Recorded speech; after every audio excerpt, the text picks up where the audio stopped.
वालेकुम बच्चों, आज की दूसरी वीडियो में हम पढ़ेंगे मिड पॉइंट थ्योरम, जो कि बहुत इंपॉर्टेंट थ्योरम है। एक तो इस वजह से कि एग्जाम में पूछी जाती है और दूसरी इस वजह से कि आइंदा आने वाले हमारे एक्सरसाइज है वो सारी इसी मिड पॉइंट थ्योरम पर डिपेंड करती है। तो mid point theorem states that mid point aligned segment joining the midpoints of two sides of a triangle is parallel to the third side and half of it। देखिए इसका क्या मतलब हो गया। अगर हमारे पास एक ट्रायंगल है, triangle ABC, and we join the midpoints of its two sides। तो ये ट्रायंगल एक है triangle ABC, and suppose that D is midpoint of AB and E is midpoint of AC, then we have to prove that DE is parallel to BC and D is equal to half of BC. So we have given condition है in triangle ABC। एक triangle है हमारे पास, triangle ABC, और इस triangle में क्या है, D is mid point of AB। जो D है, D AB का मिड पॉइंट है, and E is mid point of E। Mid point है किसका, मिड पॉइंट ऑफ E से। तो D is mid point of AB and E is mid point of AC। We have to prove that DE is parallel to BC and DE is equal to 1/2 BC। तो बेटा हमें prove करना है कि DE और BC आपस में parallel होंगे और DE BC का हाफ होगा। यानी अगर BC 5 सेंटीमीटर या माने 6 सेंटीमीटर है तो DE BC का हाफ, 6 का हाफ यानी 3 सेंटीमीटर होगा। अगर BC 10 सेंटीमीटर होगा तो DE 5 सेंटीमीटर होगा। यह हमें प्रूव करना है।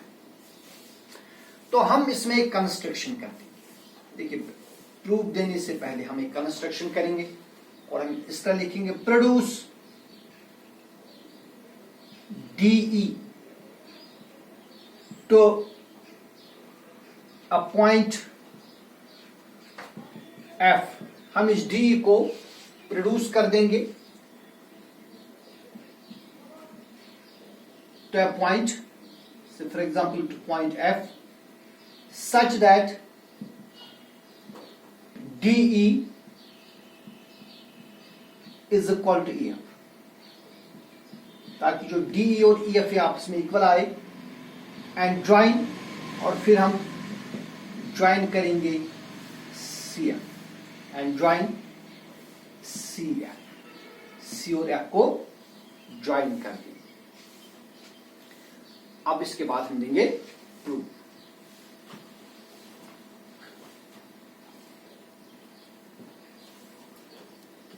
देखिए बेटा, यहां से हम दो ट्रायंगल्स उठाएंगे। एक उठाएंगे हम ट्रायंगल AED। इन ट्रायंगल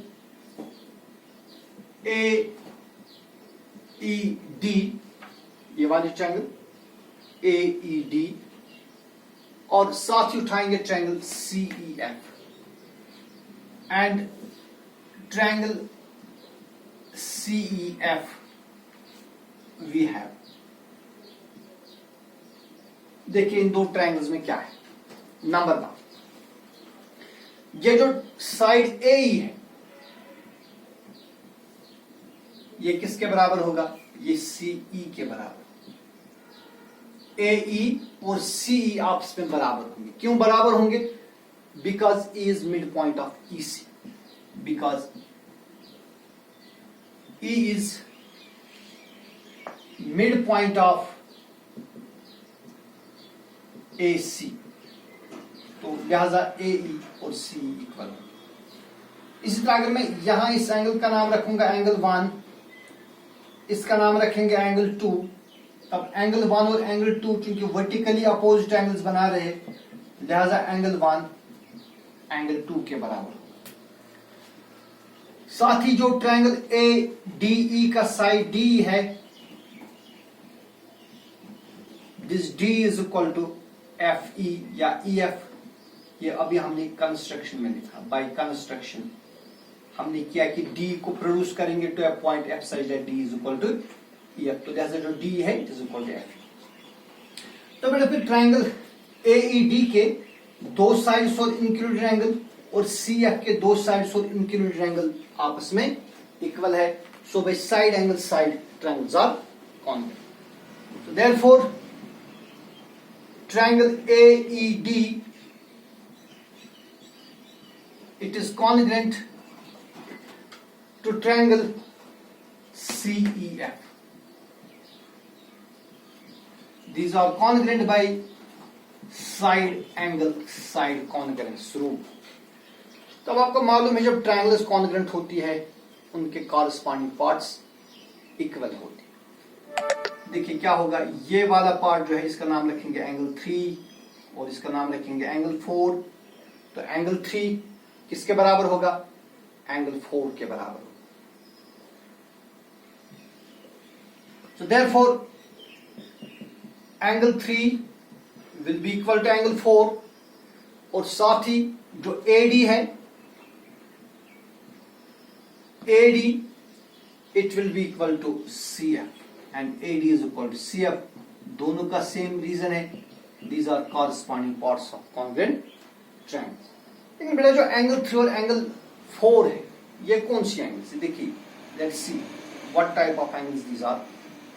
ये है AB और ये है CF और AC ज्वाइंटेड है, यहां पर है एंगल 3 यहां पर है एंगल 4, ये कौन से एंगल्स है, these are alternate interior angles and we know that when alternate interior angles are equal lines are parallel, ठीक है ना, तो वही लिखेंगे। बट ये इसके लिए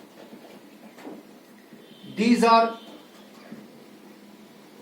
alternate angles, तो alternate angles जब इक्वल होंगे therefore lines parallel होंगे। कौन कौन सी line, AB will be parallel to CF या FC। AB और CF ये आपस में पैरेलल होंगे। अब बेटा जो AB और CF है, AB का एक पार्ट है AD, दिस इंप्लाइज AD। देखिए जब AB पैरेलल है CF का, AB का एक पार्ट है AD, so AD is parallel to CF और you can say BD is parallel to, चलिए पहले लिखेंगे AB का एक पार्ट है BD, क्या है BD, this implies BD is parallel to CF। देखिए एक्चुअली हमें निकला था AB is parallel to CF, लेकिन AB का ही एक पार्ट है BD, तो BD is parallel to CF and साथ ही क्या हो गया, AD किसके बराबर है, CF के बराबर है। लेकिन बेटा AD किसके बराबर है, AD तो BD के बराबर है, क्यों, because D is mid point of AB, so this implies BD is parallel to CF and BD is equal to CF। Actually में हमारे पास क्या था, AD is equal to CF, लेकिन AD जो है ना AD BD के बराबर होगा। क्यों बराबर होगा AD और BD, बिकॉज जो D है D is mid point of AB, तो BD और CF पैरेलल भी है और BD और CF इक्वल भी है। So this side and this side these are equal and as well as parallel, so this implies quadrilateral. आपको मालूम है जब किसी क्वाड्रिलेटरल में एक पेयर अपोजिट साइड इक्वल भी होते हैं और पैरेलल भी होते हैं, वो क्वाड्रिलेटरल पैरेललोग्राम होता है। So this implies quadrilateral BCFD. Quadrilateral BCFD is a parallelogram। तो बेटा अब आपको मालूम है पैरेललोग्राम के जो अपोजिट साइड्स वो इक्वल भी होते हैं और पैरेलल भी होते हैं। Hence जो DF है, DF it will be parallel to BC because opposite sides of parallelogram are parallel, और साथ ही साथ जो DF है it will be equal to BC because opposite sides of parallelogram are, parallelogram के opposite side parallel भी होते equal भी होते, लिहाजा जो DF है it is parallel to BC and DF it is equal to BC। अब बेटा इसी DF का एक पार्ट है D, है ना, DF का एक पार्ट क्या है D, तो जब DF पैरेलल है BC को, तो DF का पार्ट जो D है D is parallel to BC, so this implies D is parallel to BC and और साथ ही साथ क्या होगा, जो DF है इसके दो बराबर हिस्से कर देंगे। DF के बदले में लिखूंगा DE यहां पर आ गया हमारे पास DF is equal to BC, लेकिन DF के मैं दो हिस्से करूंगा, DE plus C, sorry DE plus F, not C, DE plus या EF लिखेंगे आप, DE प्लस EF। देखिए DF किसके बराबर है, BC के बराबर। DF के मैंने दो हिस्से कर दिए, DE और EF, ये भी तो BC के बराबर होगा, इज इक्वल टू BC। लेकिन हमने कंस्ट्रक्शन में लिखा DE is equal to EF, लिहाजा हम क्या लिखेंगे, this implies DE plus EF के बदले भी क्या लिखेंगे, DE plus D is equal to BC।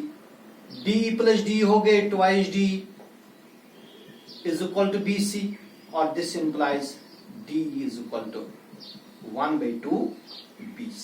तो लिहाजा जो DE और BC वो आपस में पैरेलल है, और DE जो है वो BC के हाफ के बराबर है। Hence, a line segment joining the midpoints of two sides of a triangle is parallel to the third side and half of it. It is very important theorem, midpoint theorem इसको कहते हैं, exam में भी आते हैं, और इसके बाद जो आने वाले एक्सरसाइज इसी पर डिपेंड करते हैं। इसके बाद इसी थॉर्म का हम कन्वर्स पढ़ेंगे, मिड पॉइंट थॉर्म का हम क्या पढ़ेंगे, कन्वर्स। और इसका कन्वर्स है, इसका कन्वर्स पढ़ेंगे, बिल्कुल आसान सा प्रूफ है कन्वर्स का। Converse of MPT, MPT means mid point theorem. और बेटा इसका कन्वर्स है द लाइन और a line drawn, a line or you may say line segment drawn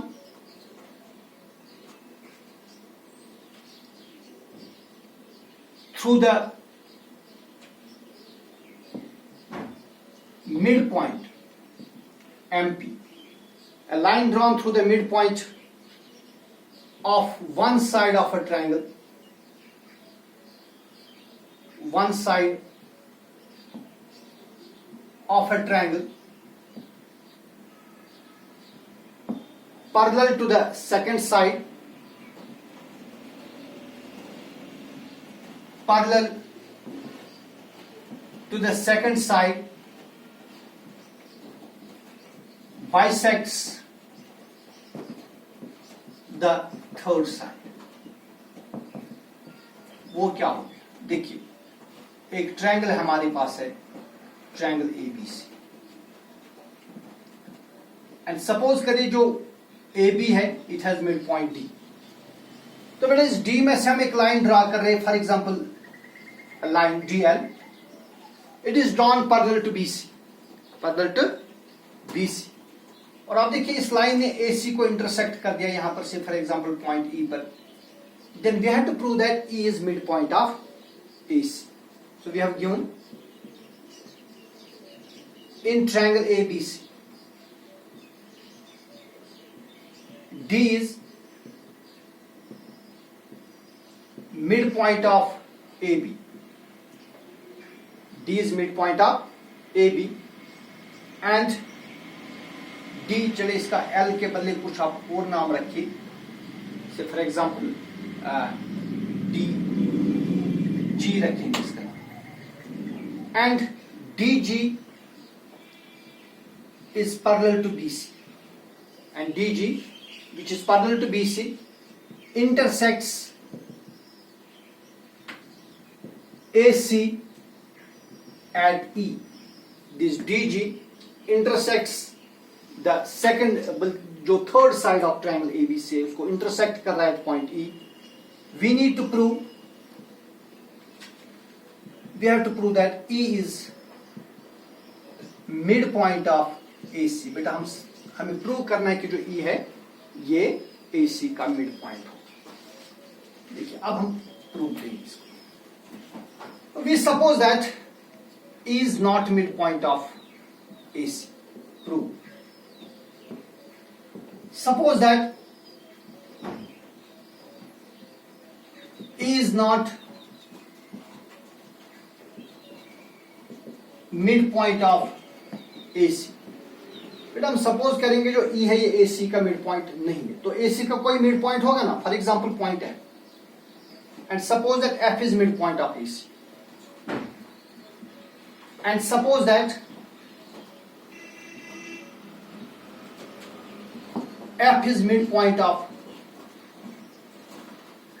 हम सपोज करेंगे जो F है ये AC का मिड पॉइंट है, ठीक है। तो अभी हमने पढ़ा a line drawn or a line segment drawn through the midpoints of two sides of a triangle is parallel to third side and half of it।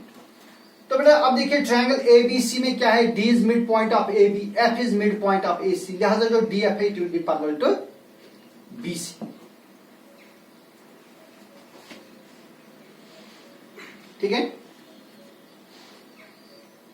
And suppose that F is midpoint of AC, thus in triangle ABC, अब अगर हम triangle ABC लेंगे इसमें क्या है, D is mid point of AB, D तो AB का mid point है, और F क्या है, F is mid point of AC, F तो AC का मिड पॉइंट है, लिहाजा क्या होगा, जो DF है therefore DF it is parallel to BC। अभी जो आपने मिड पॉइंट थॉर्म में पढ़ा, लिहाजा जो DF है it will be parallel to BC। लेकिन हमारे पास यहां पर जो गिवन कंडीशन है, बट DG, चूंकि DG is parallel to BC, DG का एक पार्ट है D, but D is parallel to BC, ये गिवन कंडीशन है। अभी आपने देखा गिवन कंडीशन में आपको है DG is parallel to BC, लेकिन बेटा DG का ही एक पार्ट है ना D, लिहाजा D is parallel to BC। अब देखिए DF is parallel to BC, D is parallel to BC, what this mean, this implies DE, इसका मतलब हो गया जो DE it is parallel to DF, लिहाजा D और DF भी पैरेलल है। लेकिन आप देख रहे हैं जो D और DF ये कौन सी लाइन है, these are intersecting lines, but these are intersecting lines, लेकिन ये तो इंटरसेक्टिंग लाइंस है, लिहाजा जो हमारी सपोजिशन, जो हमने सपोज किया था कि E is not mid point of AC is wrong, hence our supposition is wrong. तो लिहाजा जो हमारी सपोजिशन है वही गलत है। क्या हमने सपोज किया था कि E is not mid point of BC, तो therefore E is mid point of mid point of AC। So this is converse of the midpoint form। आज हमने 2 वीडियोस अपलोड कर दिए, इंशाल्लाह कल से हम नेक्स्ट एक्सरसाइज उठाएंगे, तो आप मेहनत करते रहिए। अल्लाह हाफिज।